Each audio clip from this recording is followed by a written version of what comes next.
안녕하십니까, 이태윤입니다. 중국 경제는 불황에 빠져 곳곳에 쇼핑몰이 텅 비어 있습니다. 6월 24일 산둥성 동잉의 1인 미디어인 도끼설은 자신이 촬영한 곳은 동잉의 쇼핑몰 중 가장 황량한 쇼핑몰이라고 말했습니다. 영상에는 거대한 쇼핑몰에 사람이 없는 모습이 담겨 있습니다. 일부 매장은 상품을 이미 옮겼고 일부 매장은 문이 잠겨 있습니다.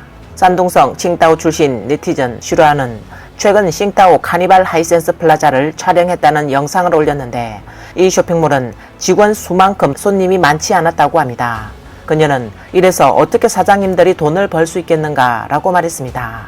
카니발 하이센스 플라자는 바다 옆에 있어 칭따오에서 가장 아름다운 쇼핑몰 중 하나로 알려졌습니다.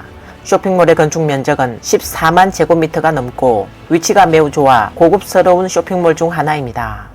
쇼핑몰 내 외국 브랜드 비중은 80%가 넘습니다. 쇼핑몰 1층에는 의류, 주얼리 등을 판매하고 있으나 사람이 많지 않습니다. 내가 이 쇼핑몰에 들어온 후 단 한 명의 고객도 본 적이 없습니다. 한쪽에 보이는 사람들은 모두 점원과 판매원들이었습니다. 이 쇼핑몰의 환경은 매우 좋습니다. 엘리베이터를 타고 2층으로 올라가서 돌아다녔는데 손님이 한 명도 보이지 않습니다. 최근 온라인에 게재된 짧은 영상에는 광시성 모 대형 쇼핑몰에서 여성 점원이 큰 소리로 한 말이 담겨 있는데 쇼핑몰의 현황을 고스란히 드러냈습니다.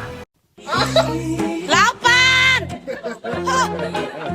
情况就是这么个情况哦。哪里？不是我们不努力，你看外面都没有人。哎呦我的妈！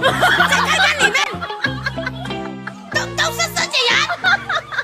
광동 네티즌 아펑은 위에서 언급한 광시의 여성 점원들이 이렇게 큰 쇼핑몰에서 고객의 흔적조차 없고 모두 점원뿐이라고 말한 것은 사실 전국의 쇼핑몰도 마찬가지다. 내가 쇼핑몰에 들어간 이유는 에어컨을 쐬려고 간 것이다. 나는 가난해서 아무것도 사지 않는다. 이발소 외에 오프라인 상점은 가지 않는다. 일부 네티즌은 요즘 젊은이들이 일자리를 구하지 못해 숨이 막힐 정도로 불안해하고 밥을 먹는 것도 문제인데 쓸 돈이 어디에 있겠습니까? 라고 말했습니다. 차이싱쿠는 19일 X 플랫폼에 린강구에 위치한 독일 지멘스 자회사가 한 국영기업에 매각된 뒤 투자를 철회할 예정이라고 밝혔습니다. 차이싱쿠는 지인이 엊그제 덴마크에서 지멘스에서 일하던 친구가 상하이로 출장 왔다.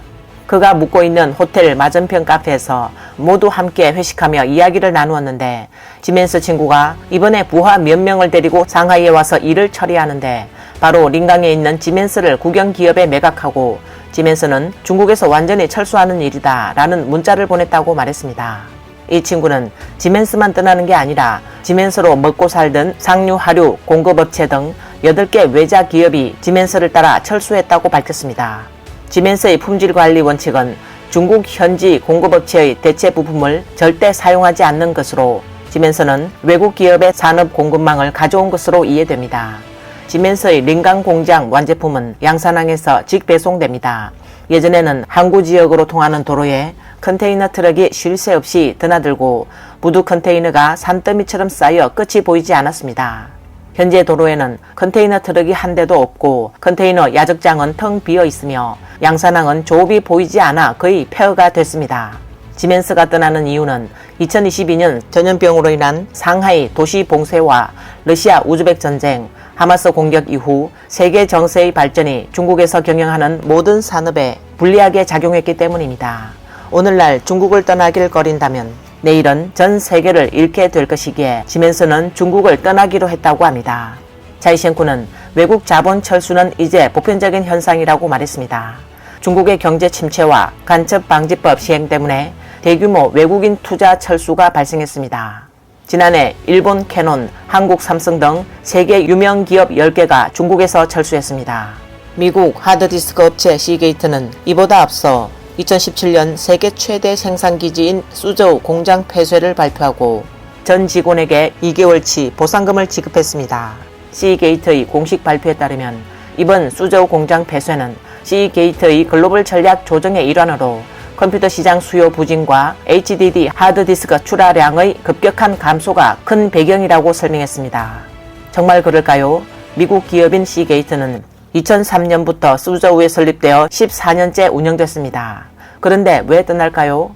그 이유는 수저우 세무국이 시게이트를 2년 동안 탈세로 지목해 15억 위안, 한화 약 2,839억 원의 세금 폭탄을 터뜨렸기 때문입니다. 이는 시게이트가 마이크로소프트 차이나가 낸 1,408억 4천만 위안, 한화 약 1,590억 원보다 더 많은 금액을 낸 것으로 신기록을 경신했습니다. 중공 당국은 시게이트가 2007년부터 2013년까지 탈세한 것으로 보고 있습니다. 시게이트는 수저우 세무당국에 증거 제출을 요청했으며 자신의 결백을 증명하기 위해 모든 영업 기록을 제시하겠다고 밝혔습니다. 수저우 세무당국은 아무런 증거도 내놓지 못하자 다양한 수단을 동원해 시게이트를 압박했고 결국 당시 사상 최고액인 15억 위안의 세금을 징수했습니다. 또 당국은 시게이트가 APA 조약에 서명하도록 강요했습니다. 시게이트는 당초 수저우에 공장을 짓기로 한 것은 수저우 정부가 제공한 조건이 좋았기 때문에 수저우 정부와 세제 혜택을 포함한 투자 유치 계약서를 작성하면서 세계 최대 생산 기지로 삼기로 했습니다. 최근 체결된 APA 선납세 계약에 따르면 수저우 세무당국은 당초 시게이트가 투자했을 때 체결한 지방 투자 유치 계약과 달리 매년 약 4억 위안의 부가가치세와 법인 소득세를 올릴 예정이라고 되어 있습니다. 이는 시게이트가 처음 투자할 때 체결한 현지 투자 계약과 완전히 상반되는 내용입니다. 시게이트는 세계에서 가장 신용을 지키지 않는 사람이 수저우 중공정부라는 사실에 한탄할 수밖에 없었습니다. 결국 시게이트는 APA가 만료되지 않았는데도 수저우 정부가 생산 설비를 가져가지 못하게 할 것을 알고 울며 겨자 먹기로 모든 설비를 버리고 비용도 따지지 않고 결국 수저우에서 철수해 태국으로 공장을 이전하는 등 큰 손해를 봤습니다. 시게이트가 생산 기지를 중국의 다른 도시로 옮기지 않은 것은 그만큼 중공의 투자 환경을 믿지 못하고 있다는 뜻입니다. 시게이트는 2015년 태국 허랏 공장 확장 계획을 발표했습니다. 시게이트는 4억 7천만 달러를 투자하고 생산 능력 절반을 늘리는 등 최근 10년간 8개 신규 프로젝트를 가동하고 20억 달러에 가까운 투자를 해 직원 수가 16,400명을 넘었습니다. 시게이트가 중국 수저우에 남아있었다면 1만 6천 가구의 일자리 문제가 해결됐다는 의미입니다. 중공의 권력은 법보다 크며 지역 재정 문제를 해결하기 위해 전국 각지에서 황금닭의 배를 가르는 방식을 채택하고 있으며 이는 중공이 30년 이상 구축한 비즈니스 환경을 하루아침에 파괴하고 있을 뿐입니다. 이번 영상은 여기까지입니다. 시청해주셔서 감사합니다.